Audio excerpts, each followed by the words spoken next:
At sa patuloy na kampanya laban sa droga, patay sa Lungsod ng Pasay ang dalawang hinihinalang drug pusher nang manlaban umano sila sa mga pulis.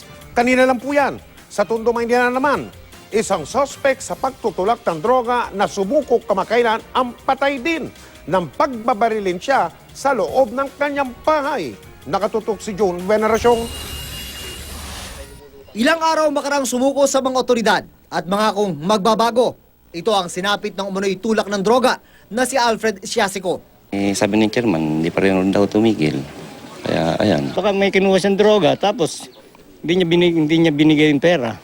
Binarilang hinihinalang drug pusher sa loob mismo ng kanyang bahay sa Tondo, Maynila ng isang di pa nakikilalang lalaki na nakatakip ang muka.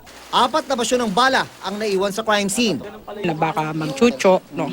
Kumbaga, sila na lang mismo siguro ang naggagantihan. Aminado si Cheryl Siasico na runner nga ng droga ang kanyang kapatid. Pero gusto na raw nitong magbago. Nung nakarang buwan, nakatanggap na raw ito ng pagbabanta sa kanyang buhay. Ewan ko sinong dapat sisihin. Ewan ko, di ko alam po eh. Sa Balibay, Pasay naman, patay ang dalawang hinihinalang drug pusher nang banlaban umano sa mga pulis. Arestado ang dalawa pa nilang kasamahan. Ayon sa pulisya, itinimbre raw ng isang residente ang pagdadrug session ng mga suspect. Nang mahuli sa akto ang 4 habang bumabatak, nagtangka pa raw tumakas ang dalawang naaresto. Na-recover naman sa dalawang napatay ang ice pick at caliber 38 na baril na ginamit daw nila para manlaban.